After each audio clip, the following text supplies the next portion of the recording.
Hi, welcome to Polyphonic Press. I'm Jeremy Boyd, and today I'm going to be reviewing the new album by Jack White entitled Lazaretto.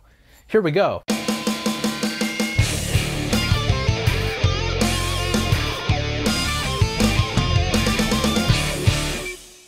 So this is Jack White's second solo album, and much of this record has a lot of his staples that you typically hear in Jack White, his signature guitar tone as well as his unique song structure. But he's also venturing out and incorporating a lot of things that he's learned while spending a lot of time in Nashville. Things like pedal steel guitars, fiddles, and harmonies that really echo classic Nashville sensibility. And this album starts off with the song Three Women, and it's a very laid-back rock song with a very extended intro and a sort of a loose feel with the drums, with the drummer playing very much in the same vein as Keith Moon. It is really heavy with keyboards, with the B3 organ and the electric piano, and it has a really great groove. And towards the end of the song you have a really great guitar solo sort of wrapping the whole thing up. He has his signature guitar tone on the guitar solo and puts his stamp on, and I think this song really opens up the album really well. It sort of gets you curious and hooks you in right away, and you want to hear what's next on the album. The title track, Lazaretto, is also the first single from the album, and it has this heavy, thick guitar tone that really kind of comes over you. It blends in a lot of psychedelic elements with the song structure, and it really is a great choice as a lead single. After the guitar solo, it goes into this weird, trippy sort of thing with the synthesizer and the violin, and before you know it, the song is over. It's sort of a weird song to release as a single because it's somewhat unconventional, but it's also perfect for the radio because although it's sort of weird, in that weirdness is sort of a hook, and it really is an engaging song. The second single, Just One Drink, is probably my favorite song on the album. It has sort of a Rolling Stones sort of feel to it.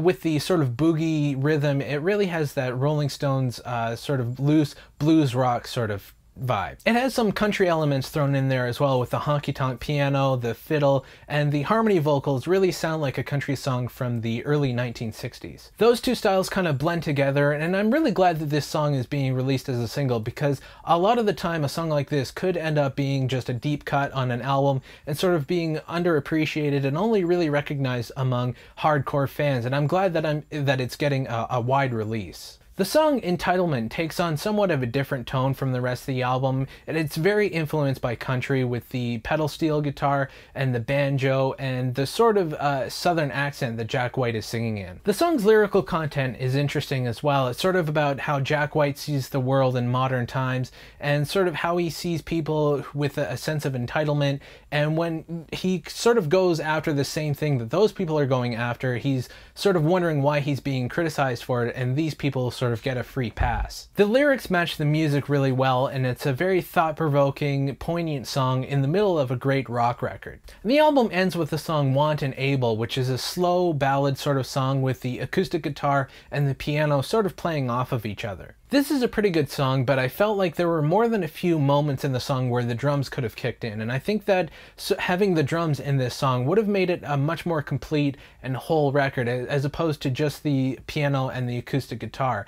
The sort of dynamics of the song call for drums, but they never happen, and that's really the only time on this album that I would change something really significantly. It closes the album in with a sense of completion, but I think there could have been another song tacked on at the end. The album is pretty short. It's only about 40 minutes, so there is definitely enough room for a great rock song to close everything up. The production on this album is pretty typical of Jack White, although it's not as minimalist as it would be with the White Stripes.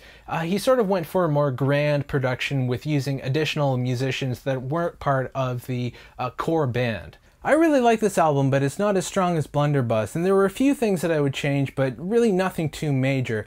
It really just shows that Jack White is fully capable of making a great rock record and isn't slowing down anytime soon. So for that reason, I'm going to give this album an 8 out of 10. So anyway, that's what I thought about the album. Let me know what you guys think in the comments. If you'd like to suggest an album for me to review, please leave that in the comments as well. Be sure to subscribe so you know when I post new videos, and you can check us out on Twitter, Facebook, you can help us out on Patreon, as well as the website polyphonicpress.com, and that's about it. Take it easy.